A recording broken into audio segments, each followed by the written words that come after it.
After countless painful years of wondering what had happened to his old master Obi-Wan Kenobi, their fateful meetup finally happened aboard the first Death Star.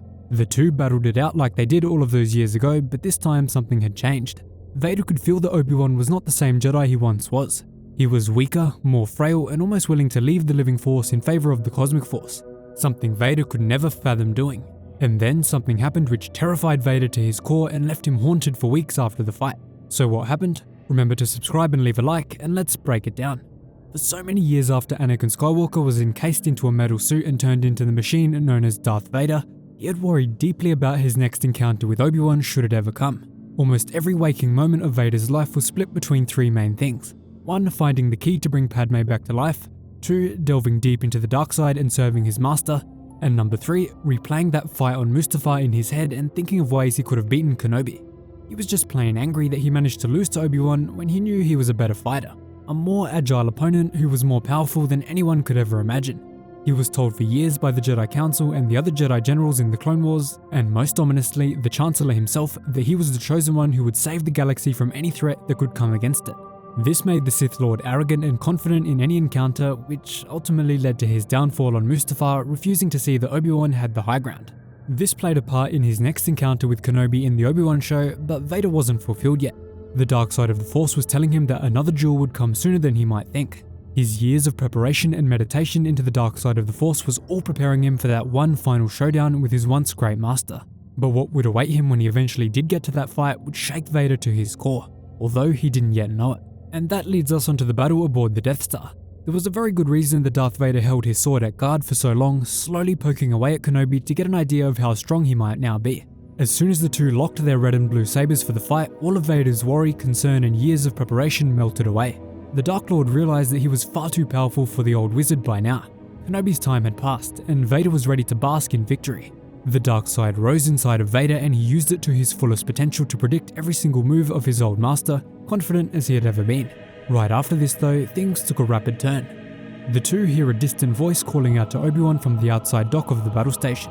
Vader is filled with too much pride and confidence to bother looking, but he notices his old master turns around, and once he sees the face of the person calling out, Luke Skywalker, a huge smile washes across Obi-Wan's face.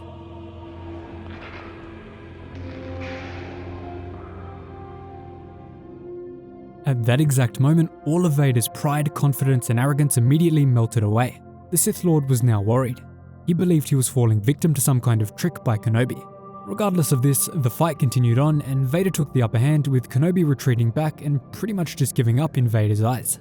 Seizing the opportunity to finally defeat his old master and put his legacy to an end, Vader took a clean swing of his lightsaber, cutting Kenobi in half. Or so he thought.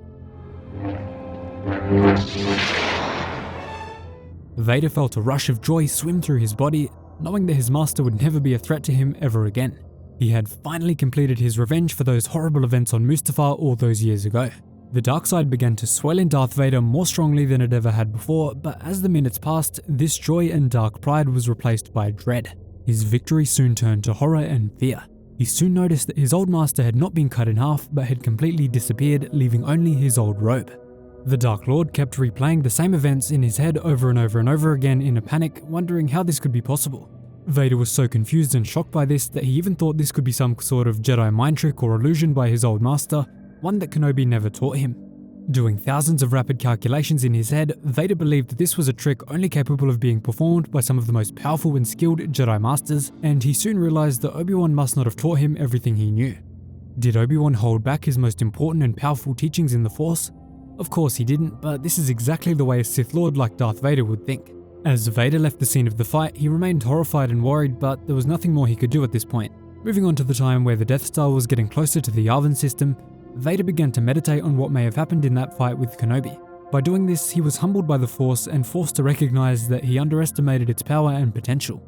Vader's dark side meditation eventually got so wild that he convinced himself Kenobi's disappearing trick was directly connected to Darth Plagueis, Sidious's own master.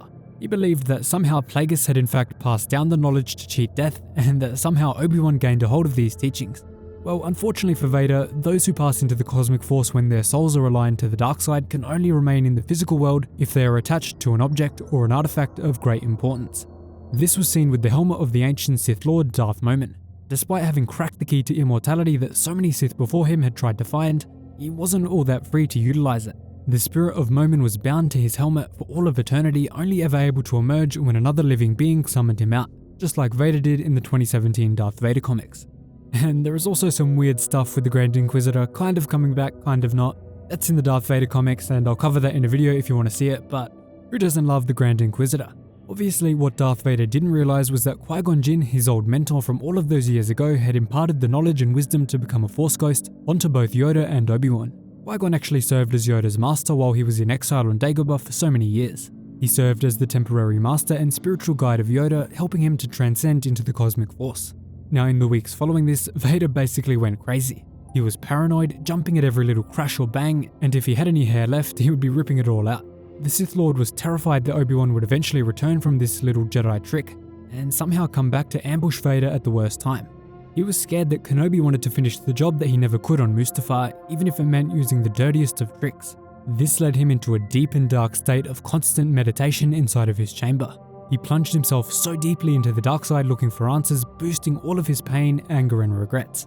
Visions of Padme, his worst failures and everything he had done wrong probably came flowing back to his mind. Despite his best efforts, the ghost of Obi-Wan remained with Darth Vader for almost every minute of his painful existence. Just like Obi-Wan said, "If you strike me down in anger, I'll be with you forever." And that is pretty much exactly what happened. The very man who he believed took everything from him was now waiting in the shadows, ready to pounce and take revenge for everything that had happened. Although Vader was deeply wrong in thinking this, it was in line with the Sith way. That is exactly what Darth Vader would do if he was in that same position. The Sith use illusion, deception, and trickery to defeat their opponents by any means necessary, even if it means not taking the moral high ground, which we all know they never do. He couldn't fathom that Obi-Wan simply transcended into the cosmic force to rejoin his master Qui-Gon Jinn, the man who held the fate of the galaxy in his hands until his eventual defeat to Darth Maul on Naboo in The Phantom Menace. But either way, let me know what you guys think about the battle down in the comments below. How would you feel if your former master of so many years showed up on your weapon of pure destruction and then just disappeared the moment you put your blade through him? You can't really blame Vader for being horrified at what he saw. And not to mention, we're going to get so much expansion on this in the Obi-Wan Kenobi show. We already know from the marketing that they will be fighting again there, so that's why I mentioned it even though it hasn't really happened yet. And this video is coming out before the Obi-Wan show, but after the Obi-Wan show, you'll be able to put this pretty much exact same story back onto it, and it'll all make sense. So let me know your biggest hopes and fears for the Obi-Wan Kenobi show. Do you think they will break canon, or do you think the fight's going to be awesome? Thanks so much for watching, guys. Really hope you enjoyed the video. Leave a like, leave a subscription, and I will see you in the next one. If you made it this far, drop in the comments down below. Thank Mr. Obi-Wan.